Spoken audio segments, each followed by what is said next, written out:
Okay, so I'm late already. I'll go ahead and call a meeting to order of the Auburn Redevelopment Commission for March 3rd. I'll start with a roll call. Danny Hetzberger. Here. Shelley Schmaltz. Here. Pete Smith. Here. Dan Braun. Here. Eric Bowser. Here. And for Valerie, we have Tony O'Neill and Katie Foster. Here. Well, thank you. Recognition of visitors. We have Mayor Clark, Clerk Treasurer Lori Pontius, Mayor's Chief of Staff Brandy Coburn, Business Development Andy Baran, City Attorney Zach Leitner, City Engineer Daryl O'Connell, along with Ann Fincham from Auburn Main Street. Joe, how do I pronounce that? Michelet, okay. Jim Catterat, Ryan Shambaugh, Fire Chief Doug Cox, Police Chief Corey Heffelfinger. Anybody else? Okay. Welcome, everyone. We got a bill to pay. Invoice. Oh, sorry. You all have received the minutes from the February meeting. Are there any questions or discussion? Move to approve. Second. Okay. Motion to approve and second. Any other discussion? Okay. All in favor signify by saying aye. Aye. Opposed? Motion carries. Now we can pay some bills. Invoice number 1834 to Leitner Law Firm for $975. You should all have received a copy of that. If there's any questions or conversations. Move to approve. Second. Motion to approve and second. Any other conversation or discussion? Hearing none. All in favor signify by saying aye. Aye. Opposed? Motion carried. Does anybody have any unfinished business that they're aware of? If not, we will move on to new business. Before we start in on new business, I would like to request that we amend the agenda to add Auburn Main Street and the Praxis facade grant to our agenda under new business towards the end. Would need a motion and a second to do that. I'll move to approve the amended agenda. I'll second it. Okay, motion and a second to approve. Any other conversation? All in favor signify by saying aye. Aye. Same sign. Okay, motion carried, so we will add that to the end of new business. We have a facade grant claim for the work that was done on the Leitner Law Office. Anybody have a chance to review that? Any questions, concerns, comments? If not, we would entertain a motion to approve. Move to approve Leitner Law Office for $58.50. I'll second. Okay, I have a motion and a second. Any other conversation? No discussion? All in favor signify by saying aye. Aye. Opposed? Motion carried. The second item under new business, we've been asked to consent the collateral assignment on the agreement for the, for the Auburn development.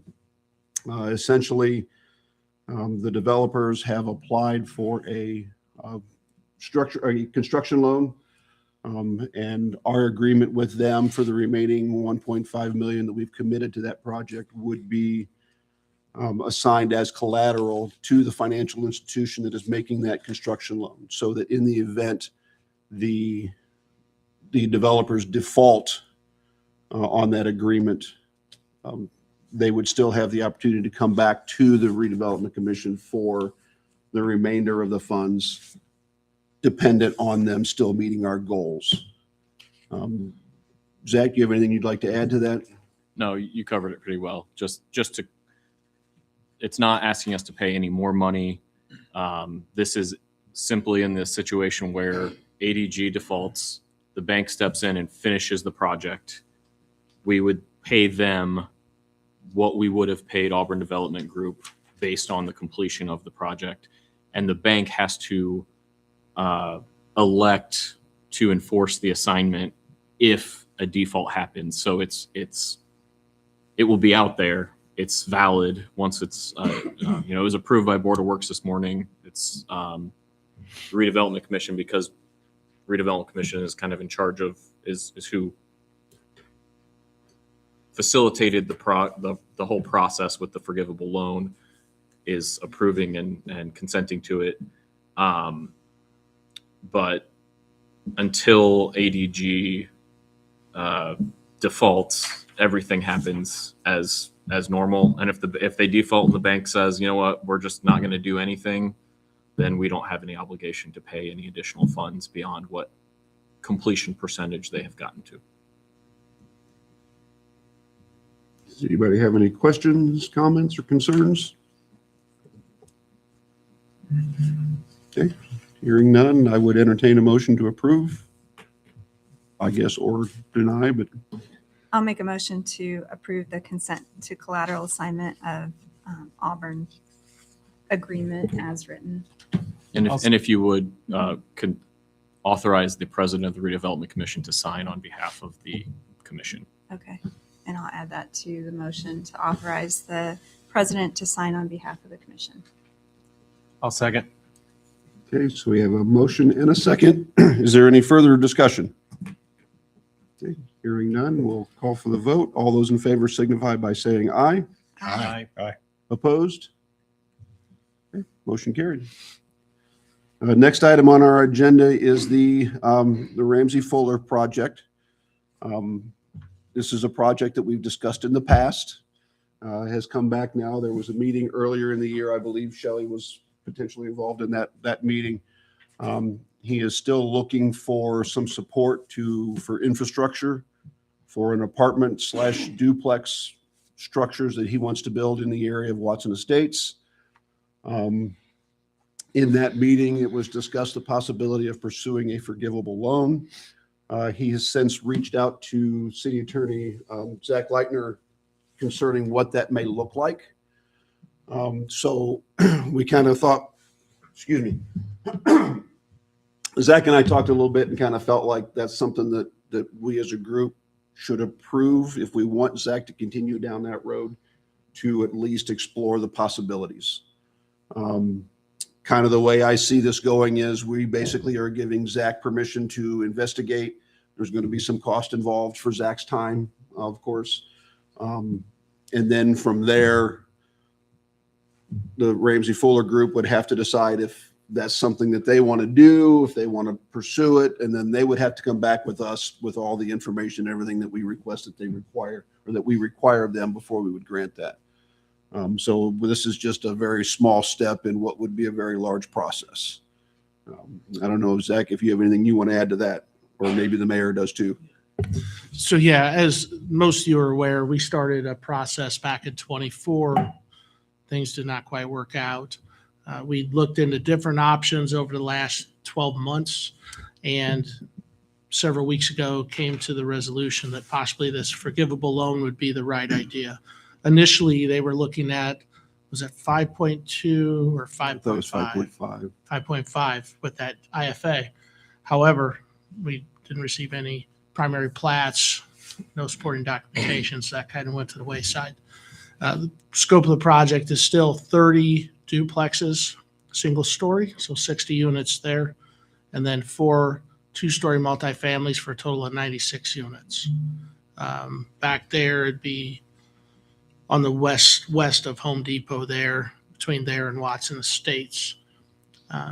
The discussion or ask this past meeting was $3 million. I don't believe there was any interest discussed. $3 million in a forgivable loan. I think when we kind of ran some rough numbers, it was 6 to 7 years, right, Dan? I believe somewhere in there. Yeah. Which the IFA loan would have been 20.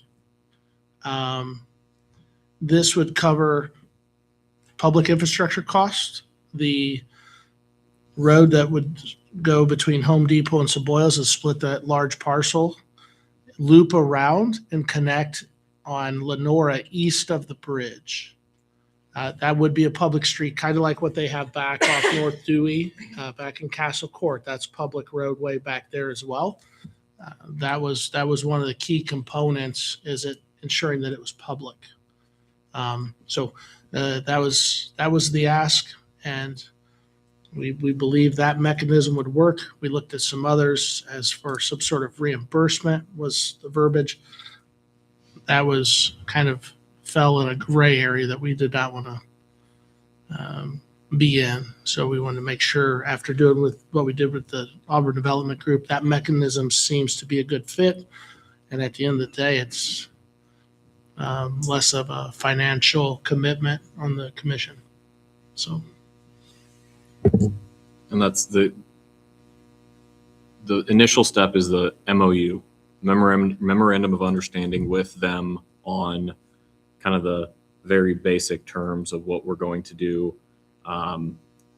We still need to get some additional information from them on, so when we did it with the Auburn Development Group, we had kind of their development plan and a lot of information on what they were going to do and their estimated costs and all that stuff. They are working on getting us that information. And there'll just be a little bit of additional work on, when we did it with them, part of the MOU was they agreed to pay X dollars of professional services. I anticipate it being the same with this. We just kind of have to figure out what that number is going to be. This is a bigger project, so it may take more work from Baker Tilly. We'll likely have Frost Brown Todd involved at, kind of the same they did before. I drafted all the documents, but we had them on board to kind of make sure I'm not missing something, and give advice as we go through the process. Okay, so before we move forward, the ask is just for you to go, for us to spend the money, you to go meet with them to figure out if this MOU is possible. That is what we're asking. And then on the back end, because we knew that cost would be, for lawyer fees, would be in the tens of thousands this time for this type of scale and project, we would then look at putting that cost onto them. But you don't think this will be more than 10 hours, rough and tumble? Or do you think it'll be more? I could stretch it out. I know, that's what I'm hoping you do, as long as it goes back to them. I don't think so. I mean, Okay. This is going to be a feasible cost for us. It's not going to, they're not going to Yes. drag you no, it's weeks gonna, and hours. I won't. Okay, that's, No. I mean, the reality is they have to get us information for us to, Yeah. for me to be able to put the MOU together. which They they don't didn't do get us- last time, so this time Yeah. they have to do it. And I got enough stuff to do. I'm not going to babysit and Okay. hold their hand. And Because that's what we don't want. yeah, I mean, that's not a concern. Okay. So the ask is, yes, that the goal would be at the next meeting, I'm presenting an MOU for your, the actual MOU for your approval. After working with them and Dan and however we want to, and the mayor and however we want to set this up, they want to get moving. So it's really on them to get us what we need in order to get that done. But that would be the plan. And no, Okay. I don't think if it's The 10 accountability hours, is on them, not you. yes. That's what matters. Yeah. In addition to the 166 housing units, which only makes a slight dent in what we need, the roadway connecting from Smaltz looping back around to Lenora will spark the development of that. I believe it's a 10-acre parcel. It's got to be pretty close to that. I Pretty mean, good similar in sized size to parcel. So Home it'll Depot's spark parcel. development there between Home Depot and Seboyas as well. So has more of a benefit than just the housing.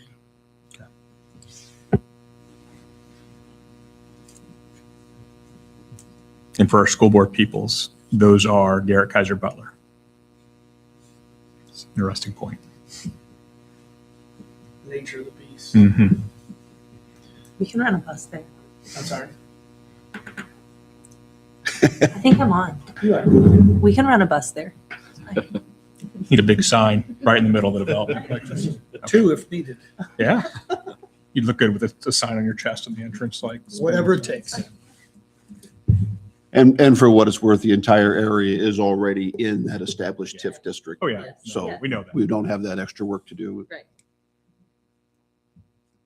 Would the professional fees be tacked on to the forgivable loan? Would that be part of that $3 million? I think my thought is anyway, that like the Frost Brown Todd, the Baker Tilly, those types of things, we would put on the developer. I'm feeling like the city attorneys as the individuals are protecting us. I struggle a little bit with passing that on to a developer, but body's pleasure. And that the last forgivable loan we did, Baker Tilly had them sign an agreement that they were on board, that they were responsible for the fees. I don't remember what Frost Brown Todd did, but it was, they billed them directly. So it, I guess it made it kind of clean because it kept it out of the overall forgivable loan agreement. And I think if we add it to the 3 million, then potentially that means we're putting that money we're paying that out. Yeah. And that is, then they're getting less than the 3 million, but we have to upfront pay it. And if we do it the way we did it before, we don't get involved in that at all. And they just have to I make like sure that it's paid. better. Yeah, Agreed. I do too. That's a conversation for the MOU. Mhm. Yeah. Yeah. But, So, do we need a motion? Yeah, we'll need some motion to proceed forward. Okay. I'll move to approve the motion of Zach interacting with Ramsey Foley to further evaluate the potential partnership for forgivable loan. Second. So I have a motion and a second. Does that meet what we need to do moving forward? Yep. Any other discussion? All in favor signify by saying aye. Aye. Opposed? Motion carries. The final item that we added to new business is the Auburn Main Street Praxis Facade Grant. I know you all received that information. It was a few days late, and we had a shortened window. I am going to ask Ann to go ahead and present where we stand with that. If anybody has any questions, then we can kind of decide what to do moving forward. Thank you for having me. I'm Ann Fincham, Auburn Main Street. We had, when we went to review this, it was the very first application that we had reviewed that was a request for a larger amount than what the standard 15,000 would be. And we realized in going back through what criteria it would need to meet, just because it was the first one that we've come across, where it would need to meet our application, but also meet the criteria of the Auburn Redevelopment Commission agreement that we have. So when we took a look at it, we felt like the materials, the design, everything fits that they're looking to do. The criteria of a facade improvement, the building's in the TIF district, it's over 50 years old. The improvements that they're looking to do are a little over $210,000 to the facade. It's a very intensive facade renovation. He would like to do it in one one whole time. He's got his funding, everything lined up with the bank. He's ready to, pretty much go as soon as the weather cooperates for the demolition to the front. I'm saying this because his goal would be have this completed before ACD Festival, and that gives a shorter window. He is one of the first people who really would kind of meet the criteria and what we were looking at, to have a little bit of a gray window where we could say, in these instances, this type of project could be a one and done and be a little bit increased amount given for the facade program, as long as funding is available. So in our application under the grant process 2C, we left it kind of gray where grants could be awarded based on available funding and the merits of the proposed improvements, letting us have some, I guess, ability for movement in that section. But the RDC is really under 11D, put that the applicants can receive no more than 15,000 in a matching money per application. So there's really no room there. So I guess what I needed to clarify first off is if there is any willingness to change that, and if so, great. But if there is no willingness to change that for for facade renovations that are going to be extensive as a one-time ask, then I just want to make sure that we're doing that the right way. Then in that case, if it was a no, we would look to just amend his application to be a $15,000 request for this first phase and have him reapply, change the dollar figures and reapply again at a different, when he's completed with whatever we deem phase one is. Do you feel that with the growing popularity and understanding of the facade grant, that, right now, I think there is room for somebody to apply twice for, there's fiscal room, right? Mm-hmm. But as the grant grows, and I think more and more interest, and as you get that out there, that more companies will apply, that double dipping in a given year can become a significant hindrance for the program moving forward? We haven't had that yet. You haven't had that yet, but I think what we're finding now is that you're having increased applications, correct? More interest. We hope to this year. I mean, we have quite a few that have an interest in that.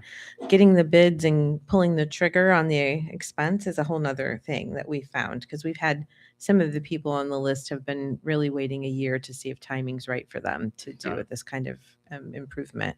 So just because they have expressed inquiry does not necessarily always equal an application. That's what we found so far.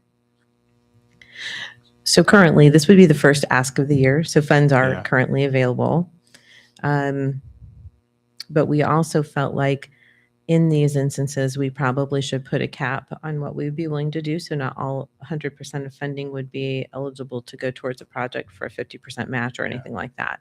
So we were, in our group, we discussed about either having a cap of 30 to 45,000 would probably be the window we would want to probably cap that if we were going to consider it on a case-by-case basis. I do just kind of want to clarify real quickly. The property is in the economic area needing development, Yes. which allows us to spend money there. It is not in a TIF district. So there's no gain in assessed value to the RDC based on this. Now, whether that makes a difference to anybody or not, I don't know, but I wanted to clarify that before we get too deep into other questions. Mayor, did you have something? Sparks my interest, Ann. In addition to what Ann stated, having a potential range of like 30 to 45,000, I think in that case, if that's something the commission were to do, having a certain construction estimate or cost. So, in this case, he was at 210. So now if somebody comes with 90,000, wants to do 45,000, do 50%. Okay. I could see the commission having some concerns with that. So I think having different, like a level where maybe you can increase that 50% match up to a cap would make sense. Would definitely need to be included to avoid that type of situation where you get a quote for 90,000 and they're asking for 45. I mean, they're asking for 20%, a little over 20% of close to 25%, I guess, of the total project cost, which isn't out of the realm, I guess. That's all I wanted to add. I think that's something to consider for sure. I do like the idea of a cap. I would also like the idea of a lifetime cap. So like, let's say Praxis uses 40,000, that's in the singular year. We still don't have a full application for, the 2027. I don't want them to come back and ask for another 40,000.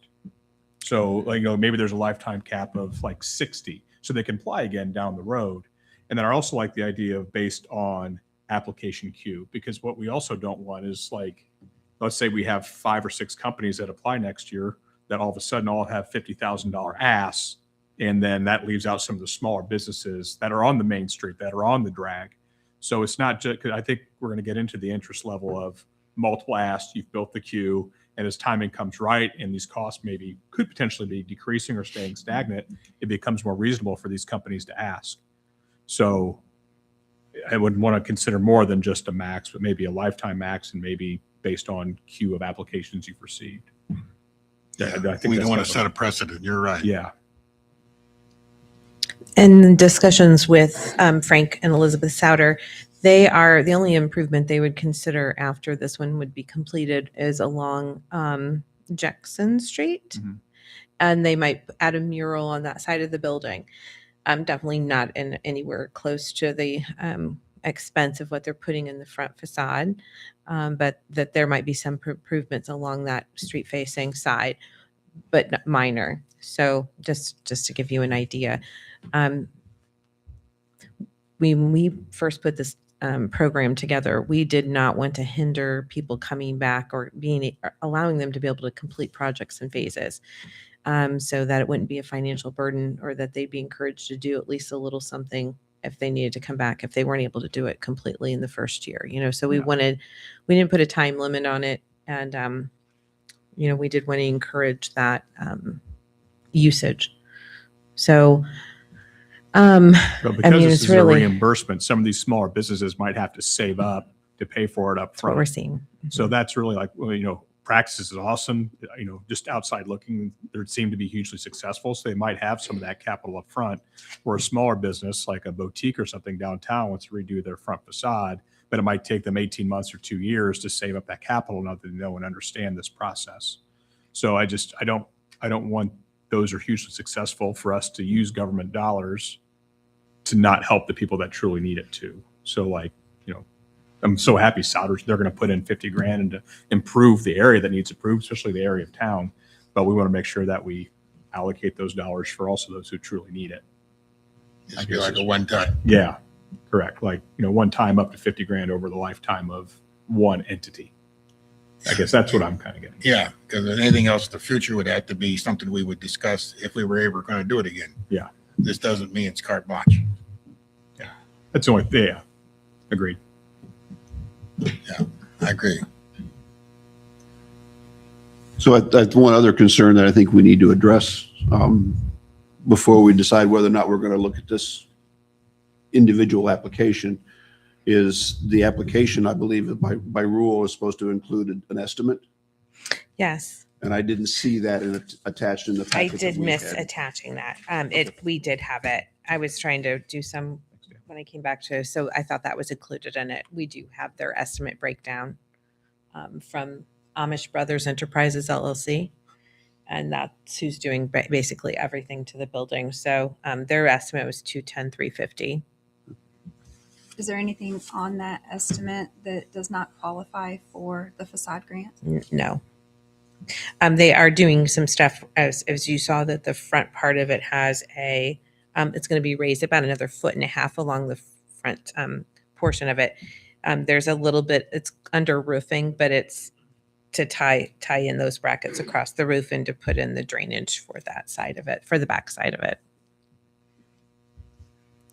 So that's about the only item on there that would be, it's under roofing, but it's not for the roof, it's for the top part of that area that's going to be extended. I love the idea of the project. The pictures, everything looks fantastic. And I'll second what Pete said in the fact that it's an area of town that we need to work on that south entrance to the city. And what they're doing, I think, fits in really nice with what we want to see happen there. I think we just need to determine how best moving forward.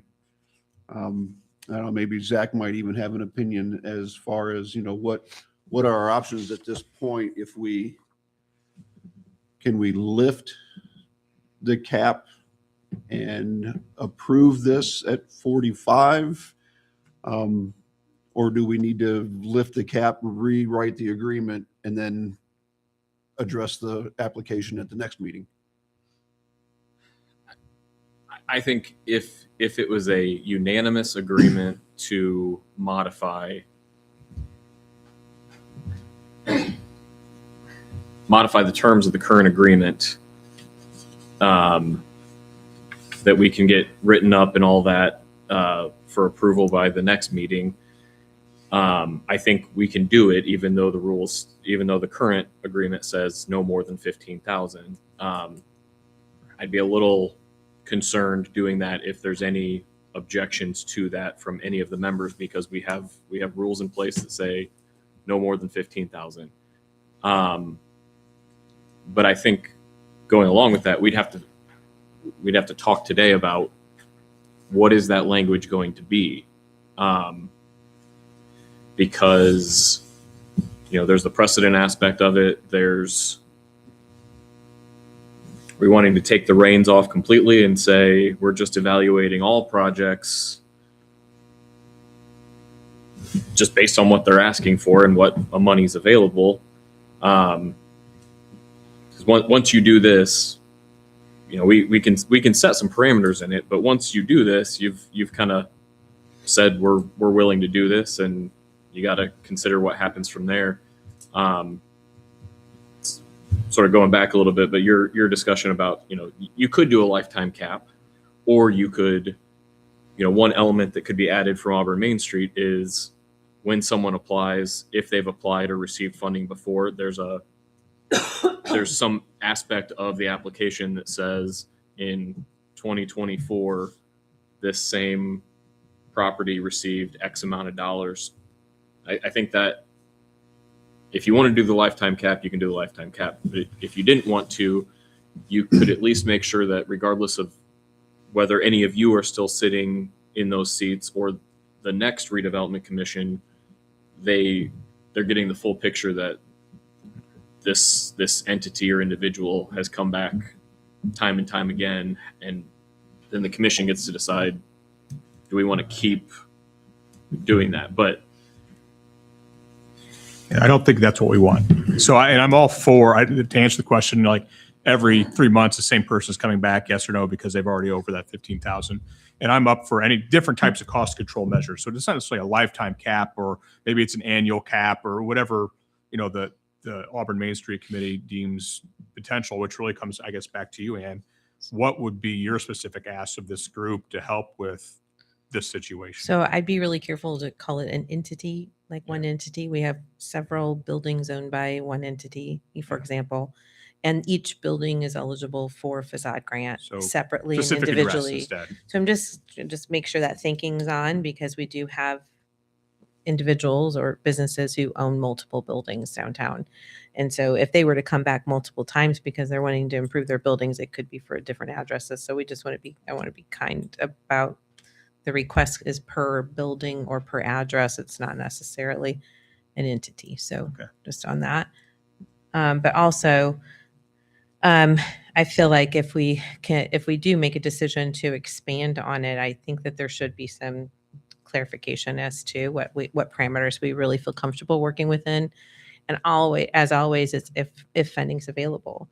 So, if there's a request that, would exceed that, or if, there's precedent only going to be given to those who are in the district or 50 years older. And if they're in the downtown, they get a precedent.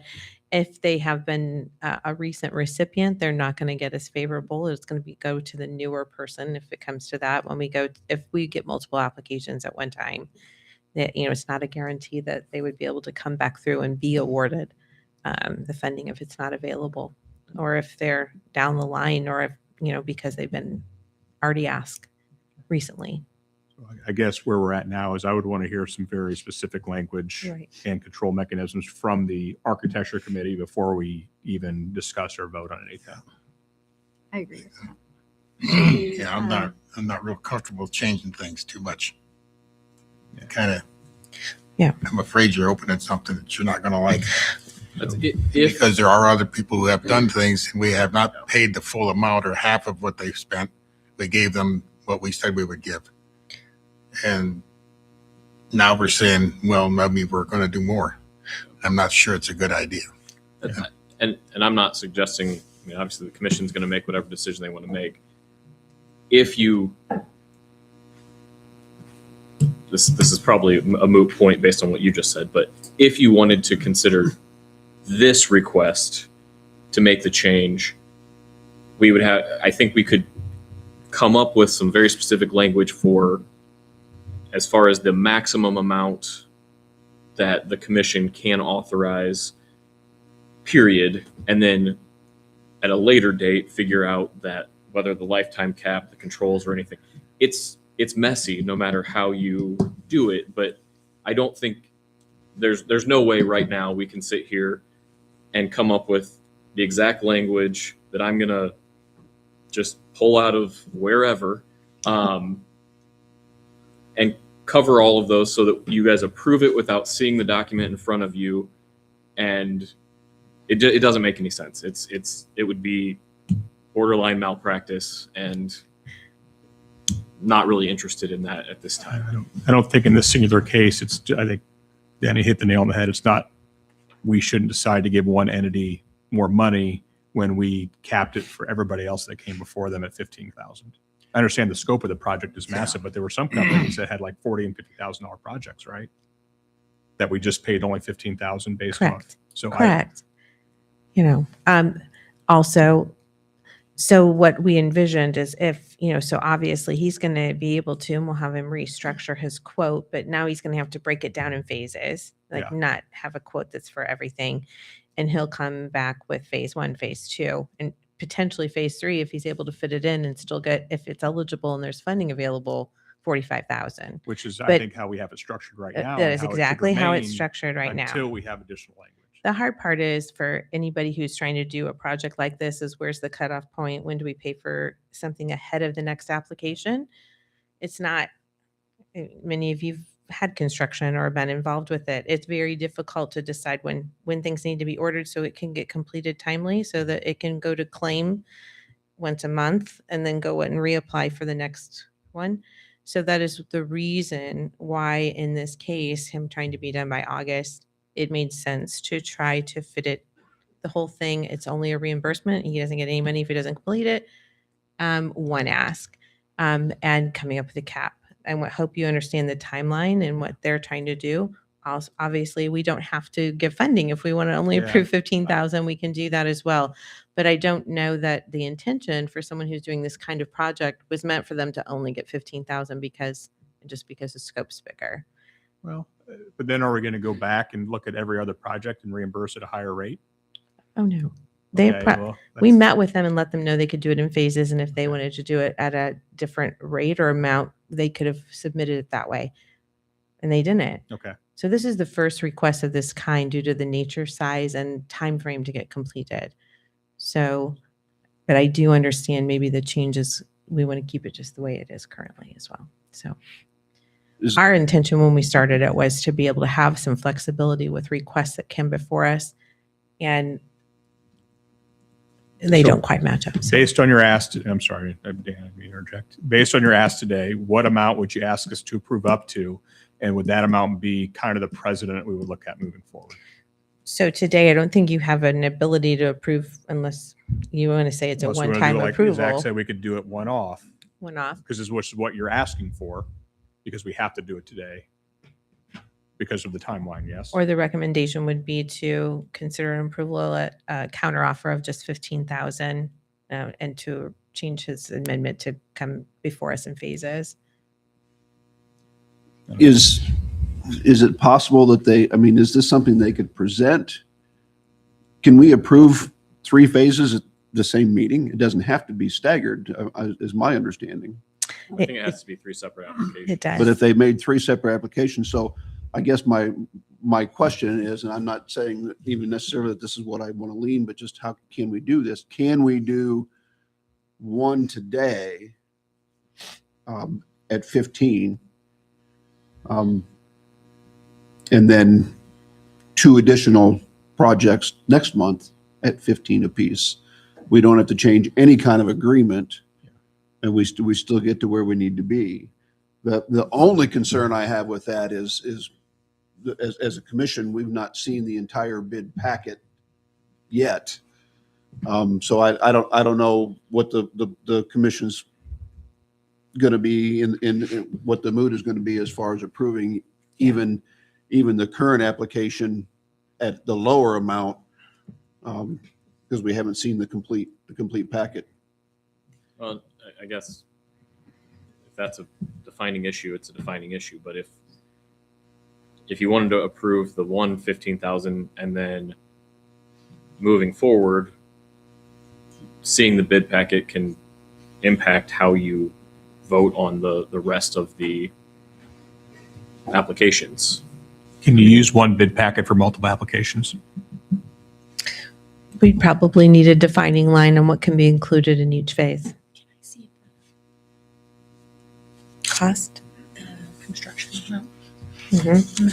I think that the answer today Yeah, I swear I might just had be it. for the facade grant I was just committee right- to I folded with it over. our representative and Yeah.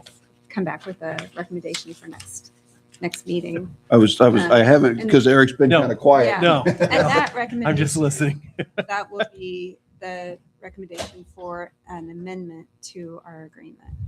Okay. Because we don't have enough information to amend our agreement today. And I mean, I think we should stick with what we decided on initially, which was $15,000 max for the facade grant.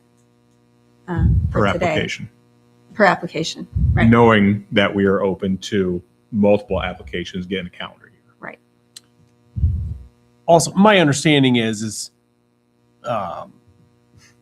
there has to be a start. I mean, for Auburn Main Street, there has to be a start and stop point. And that's why they're initially asking for either submitting 3 applications all in one. And so their rules and ours kind of contradict, or not contradict, but It doesn't allow us to Yeah. make the consideration for Yeah. for the larger amount. otherwise they would just do it in 3 phases Mhm. and everything is okay. Yeah. I mean, theoretically. Thank you.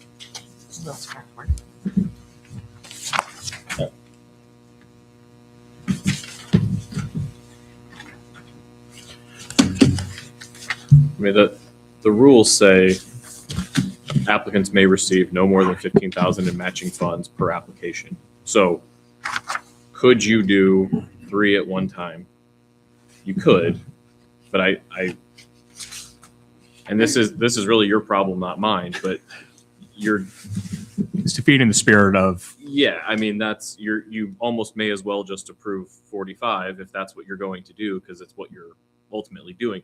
Yes, it follows the rules, but if the concern is the precedent and what comes from here, you're opening the door to that. So for whatever that's worth, keep that in mind.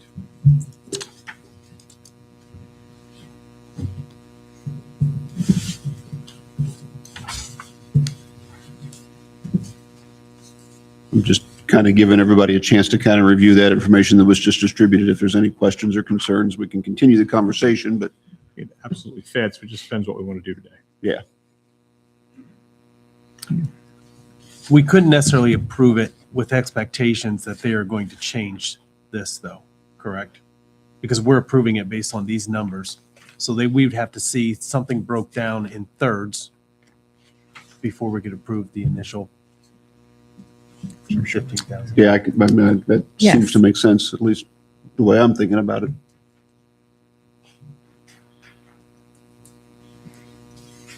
What I would consider is I'll go back to him and we'll need a different breakdown to go along to match the application.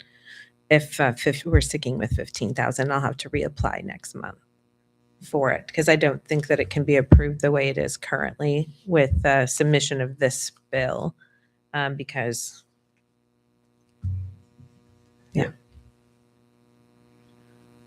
So I feel like and correct me if I'm wrong, anybody involved in this conversation, we're leaning towards tabling this to next month and looking forward to seeing I guess then at that point, we'll have to decide, is I'll 3 probably- applications the route to go, or is extending the limit? And I don't know if we want to provide some preference or direction on what we want to do Do there, you want to see or both options then before you at that point, and if there's any discussion about changing verbiage, maybe if there's any clarification on what you'd want to see in verbiage, and so you could review it ahead of time as well. That might be helpful. Is this going to be done on a 1 year? You're going to do this all at one time here? Yeah, he wants to get it all done. Yeah, that is really the main reason, to have it done Actually- by August. If we would do this, we would spend 35,000 in 1 year on one person. Yeah, which is And we only got, what, 150,000. 100,000 for- It's 30, it's the third. 45%. So Yeah, we're 45% of taking- our entire budget Yeah, for one person. so that's going to cut it pretty close. But there's also not enough applications to take the full pool of money right now too. No, it's true. So we, Yeah. and it's, but it's First come, also first still serve. early in the year. I know. Like First come, most people will first do the construction in summer. He's ahead of the curve and, good for them, but I would be more inclined to want to go this way, 15 at a time. I don't like changing. no, I think changing the language, it's taking a dangerous step that we're not going to like. And it'll open the door. That's all there is to it. It will. Because next thing you know, somebody's going to come up here and want to rebuild a building. And they're Just going to change want to the ask language. $100,000, $200,000, and what are we going to give? 2 years. And we're not out here to rebuild the town ourselves. So I think we're in a position, if I may, that to make a movement to table this pending I think so. recommendations from the Auburn Main Street Commission, Architecture Commission, to provide us recommendations on how they want to see the language I change. believe that's good. I think is, so in that case, I'll move to table the Auburn Main Street Praxis application to next month to hear recommendations from Auburn Main Street on what their recommendations are for this project. I'll second that. okay. So we have a motion and a second to table the discussion on this project and allow Main Street, along with our committee member, to kind of review and come back next month with kind of a more solid ask, I guess, for so to speak, if nothing else. Is there any other discussion? Okay, we'll go ahead and then vote on that motion. All those in favor signify by saying aye. Aye. Aye. Opposed? Motion carries. Thank you. I appreciate the discussion. Thank you, Ann. you. Any other new business that anybody's aware of? If not, just a couple of things. Our next meeting is April 7th, 12 o'clock here. For the information of the commission, Baker Tilly is working on our annual reporting that's due April 15th to the Department of Government Local Finance. They are also working on what we have to make an annual presentation to the underlying districts. So they are working on putting all that together for us. Hopefully we'll have at least something to look at April, and then a more formal meeting in May for the underlying districts. The very last thing, and I don't know who's getting the emails for sure, Redevelopment Association of Indiana is offering they call it a lunch and learn virtual meeting next Thursday, or Thursday the 12th. Did everybody get that information? If anybody didn't, I will forward you my copy of the email if you're available, you want to attend that. So just let me know if you need me to forward that Went to to the you. last one. It was very informative. It was very dense. Yeah. But it was good. Learned a little bit here and there. Good. All right, unless anybody has anything else, I would entertain a motion to adjourn. Move to adjourn. Second. Motion and a second several times. Yeah. Too bad we can't count that as a vote, but all in favor signify by saying aye. Aye. Opposed? We are adjourned. Thank you, everybody.